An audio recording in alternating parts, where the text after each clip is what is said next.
दोस्तों, हमारे YouTube channel Kamal's knowledge hub में आपका बहुत बहुत स्वागत है। आज है 9 दिसंबर 2020 और 9 दिसंबर 2020 को करंट अफेयर से संबंधित जितने भी प्रश्न हो सकते हैं हम उन सबको कवर करने की कोशिश करेंगे जो आपके एग्जाम की दृष्टि से बहुत उपयोगी साबित होंगे। लेकिन सबसे पहले आज का सुविचार। अच्छी ज़िंदगी जीने के दो तरीके हैं, जो पसंद है उसे हासिल करना सीख लो या फिर जो हासिल हुआ है उसे पसंद करना सीख लो। तो चलिए इन शब्दों के साथ शुरू करते हैं आज की important one liner current affairs और उनके कुछ ज़रूरी फैक्ट्स।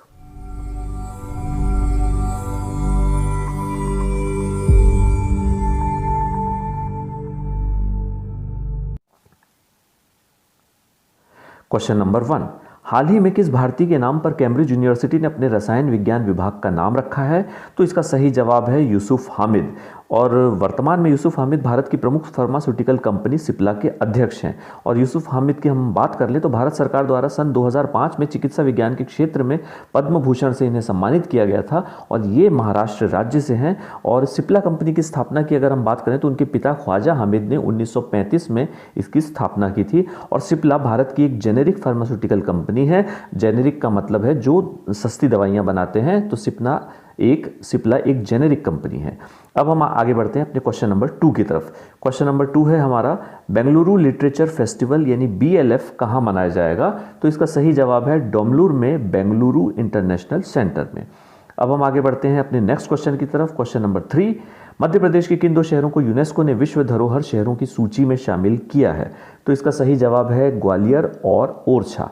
अब हम बात कर लेते हैं ग्वालियर की। तो ग्वालियर की स्थापना 9वीं शताब्दी में हुई और इस पर गुर्जर प्रतिहार राजवंश, तोमर, सिंधिया आदि का शासन था। और ग्वालियर की बात चली तो ग्वालियर को आपको ध्यान रखना होगा कि प्रधानमंत्री नरेंद्र मोदी के प्रमुख स्मार्ट सिटीज मिशन के तहत स्मार्ट सिटी के रूप में विकसित होने वाले 100 भारतीय शहरों में से एक के रूप में ग्वालियर को चुना गया है। अब बात कर लेते हैं ओरछा की। ओरछा अपने मंदिरों और महलों के लिए लोकप्रिय है और 16वीं शताब्दी में बुंदेला साम्राज्य की राजधानी था। और ओरछा में प्रसिद्ध राम राजा का मंदिर है। ये दुनिया का एकमात्र ऐसा मंदिर है जहां भगवान राम को भगवान के रूप में नहीं बल्कि राजा राम के रूप में पूजा जाता है। तो ये बड़ी अच्छी खबर है। अब हम आगे बढ़ते हैं क्वेश्चन नंबर 4 की तरफ। किन दो नए चिड़ियाघरों यानी कि जू को केंद्र से मान्यता प्राप्त हुई है? तो इसका सही जवाब है राजगीर चिड़ियाघर सफारी जो कि नालंदा बिहार में है, और अशफाक उल्ला खान प्राणी उद्यान जो कि गोरखपुर उत्तर प्रदेश में है। और केंद्रीय पर्यावरण, वन और जलवायु परिवर्तन मंत्री प्रकाश जावड़ेकर ने केंद्रीय चिड़ियाघर प्राधिकरण की बैठक में इन दो जूस को मान्यता प्रदान की है। तो आपको ये ध्यान रखना है, इन जू के नाम राजगीर चिड़ियाघर सफारी और अशफाक उल्ला खां प्राणी उद्यान। आगे बढ़ते हैं क्वेश्चन नंबर 5 की तरफ। किस राज्य की पुलिस ने इंटरपोल से क्रॉलर नामक सॉफ्टवेयर प्राप्त किया है? तो दोस्तों ये इंपॉर्टेंट क्वेश्चन है। अब क्रॉलर की हम बात कर लें उससे पहले हम आपको बता दें कि महाराष्ट्र पुलिस का जो साइबर विंग है उसने इंटरपोल से क्रॉलर सॉफ्टवेयर को प्राप्त किया है जो कि चाइल्ड पोर्नोग्राफी को ट्रैक करने में मदद करेगा। और इस काम में मदद करने के लिए 12 अधिकारियों की एक यूनिट बनाई गई है जो इंटरपोल के दक्षिण एशियाई विंग से प्रशिक्षण प्राप्त करेगी। और इस यूनिट को ट्रेस नाम दिया गया है। तो आपको ध्यान में रखना है ट्रेस क्या है, tactical response against cyber child exploitation. और ट्रेस की अगर हम बात कर लें तो देश भर में बाल यौन उत्पीड़न सामग्री के खिलाफ एक बड़े अभियान के भाग के रूप में ट्रेस यूनिट की स्थापना की गई थी। और इंटरपोल की हम बात कर ले जहां से ये सॉफ्टवेयर प्राप्त हुआ है, तो इंटरपोल की फुल फॉर्म है the international criminal police organisation. और इसकी स्थापना जो आपको ध्यान में रखनी है 7 सितंबर 1923 को। कहाँ हुई है स्थापना? ऑस्ट्रिया में, वियना में। ठीक है, वियना में इसकी स्थापना हुई है। लेकिन बात करेंगे हम मुख्यालय की, तो मुख्यालय है इसका फ्रांस में, लियोन में। और इसके संस्थापक है जोहान्स शॉबर। तो ये सब चीज़ें आपको ध्यान में रखनी है। अब हम आगे बढ़ते हैं क्वेश्चन नंबर 6 की तरफ। जलवायु परिवर्तन प्रदर्शन सूचकांक में भारत ने कौन सा स्थान हासिल किया है? तो इसका सही जवाब है 10वां। और ये जलवायु परिवर्तन प्रदर्शन सूचकांक यानी कि CCPI climate change performance index एक स्वतंत्र मॉनिटरिंग टूल है। ये देशों के जलवायु संरक्षण प्रदर्शन को ट्रैक करता है। और ये सूचकांक 2005 से प्रकाशित किया जा रहा है। तो आपको ध्यान रखना है 2005। और ये सूचकांक 4 श्रेणियों के अंतर्गत देशों का आकलन करता है। वो 4 कौन सी श्रेणियां हैं? एक, ग्रीन हाउस गैस उत्सर्जन, दूसरा ऊर्जा उपयोग, तीसरा नवीकरणीय ऊर्जा और चौथा जलवायु नीति। और इस रिपोर्ट के अनुसार कोई भी देश 2015 के पेरिस समझौते के लक्ष्यों को पूरा करने के लिए पर्याप्त प्रयास नहीं कर रहा। ठीक है दोस्तों, अब हम आगे बढ़ते हैं क्वेश्चन नंबर 7 की तरफ। पुणे अंतर्राष्ट्रीय साहित्य महोत्सव का 8वां संस्करण कब आयोजित किया जाएगा? तो इसका सही जवाब है 11 से 13 दिसंबर 2020 को इसका 8वां संस्करण आयोजित किया जाएगा और ये महोत्सव ऑनलाइन आयोजित किया जाएगा। और इस महोत्सव में नए लेखकों के लिए वाई बाई माई बुक का विशेष सत्र भी है, जिसमें लेखक अपनी पुस्तकों को पाठकों तक पहुंचा सकते हैं। और इस महोत्सव का विषय है सोशल मीडिया की शक्ति। अब हम आगे बढ़ते हैं क्वेश्चन नंबर 8 की तरफ।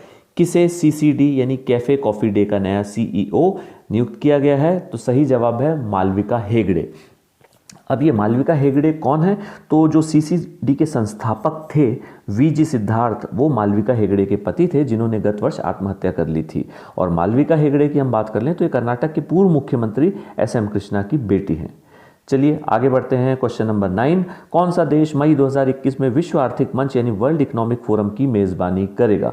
तो इसका सही जवाब है सिंगापुर। जी हां, सिंगापुर में विश्व आर्थिक मंच की बैठक 13 से 16 मई 2021 तक आयोजित की जाएगी। और आपको ध्यान में ये रखना है कि आमतौर पर इसकी बैठक स्विट्जरलैंड में ही आयोजित होती है, जहां इसका मुख्यालय है। लेकिन यूरोप में कोरोना वायरस के बढ़ते हुए मामलों को देखते हुए इसकी बैठक सिंगापुर में आयोजित करने का निर्णय लिया गया है। तो ये दूसरा अवसर है जब विश्व आर्थिक मंच की बैठक स्विट्जरलैंड से बाहर हो रही है। अब विश्व आर्थिक मंच की हम बात कर लें तो ये एक गैर लाभकारी अंतर्राष्ट्रीय संस्था है जो सार्वजनिक निजी सहयोग के लिए व्यापार, राजनीति, शिक्षा और समाज के अग्रणी लोगों को एक साथ लाकर दुनिया की स्थिति में सुधार करने के लिए प्रतिबद्ध है। और इसके मुख्यालय जो आपको ध्यान में रखना है, विश्व आर्थिक मंच का मुख्यालय है जिनेवा स्विट्जरलैंड में और इसकी स्थापना हुई है 1971 में। अब इसके संस्थापक और कार्यकारी अध्यक्ष यानी दोनों वो हैं क्लॉस M श्वाब, जो कि जर्मन इंजीनियर एवं अर्थशास्त्री हैं। चलिए आगे बढ़ते हैं क्वेश्चन नंबर 10 की तरफ। हाल ही में कहाँ 13वीं जलवायु परिवर्तन सेल बनाने का निर्णय लिया गया है? तो इसका सही जवाब है लद्दाख। और ये जलवायु परिवर्तन सेल क्या है, इसके बारे में थोड़ा जान लेते हैं। तो जलवायु परिवर्तन पर भारत सरकार ने जो राष्ट्रीय कार्य योजना बनाई है, उसके तहत टोटल 8 राष्ट्रीय मिशन है और इन मिशनों में से एक मिशन है NMSHE। अब NMSHE क्या है? National mission for sustaining the Himalayan ecosystem. तो NMSHE एकमात्र साइज विशिष्ट मिशन है जिसका उद्देश्य भारतीय हिमालय क्षेत्र की सुरक्षा के लिए उपयुक्त प्रयास करना है। और इसी हिमालय पारिस्थितिकी तंत्र को बनाए रखने के लिए राष्ट्रीय मिशन के तहत 13वीं जलवायु परिवर्तन सेल को लद्दाख में बनाने का निर्णय लिया गया है। तो ये चीज़ आपको ध्यान में रखनी है। चलिए आगे बढ़ते हैं क्वेश्चन नंबर 11 की तरफ। किसने वर्ष 2020 का तीसरा रविन्द्रनाथ टैगोर साहित्य पुरस्कार जीता है? तो इसका जवाब है राजकमल झा। राजकमल झा एक पत्रकार लेखक हैं और उन्होंने अपने उपन्यास द सिटी एंड द सी के लिए यह पुरस्कार जीता है। और इस उपन्यास की हम बात कर लें तो ये 2012 के निर्भया कांड पर आधारित है। और आपको पता ही है कि पिछले दिनों दिल्ली क्राइम फिल्म को भी अवार्ड मिला है, इंटरनेशनल अवार्ड, और वो भी निर्भया कांड पर आधारित थी। और रविन्द्रनाथ टैगोर साहित्य पुरस्कार जो है, इसकी स्थापना 2018 में अमेरिका स्थित प्रकाशक बुंडालो द्वारा की गई है। चलिए आगे बढ़ते हैं क्वेश्चन नंबर 12 की तरफ। नवगठित WHO फाउंडेशन का पहला मुख्य कार्यकारी अधिकारी किसे बनाया गया है या किसे नियुक्त किया गया है? तो इसका सही जवाब है अनिल सोनी, जो कि भारतीय मूल के हैं। तो विश्व स्वास्थ्य संगठन ने दुनिया में स्वास्थ्य मोर्चे पर लड़ाई के लिए एक नया संगठन बनाया है जिसे WHO फाउंडेशन कहा गया है और भारतीय मूल के अनिल सोनी को इसके CEO बनाया गया। और जो ये फाउंडेशन है, ये दुनिया भर में स्वास्थ्य संबंधी चुनौतियों को हल करने के लिए विश्व स्वास्थ्य संगठन के साथ मिलकर काम करेगा।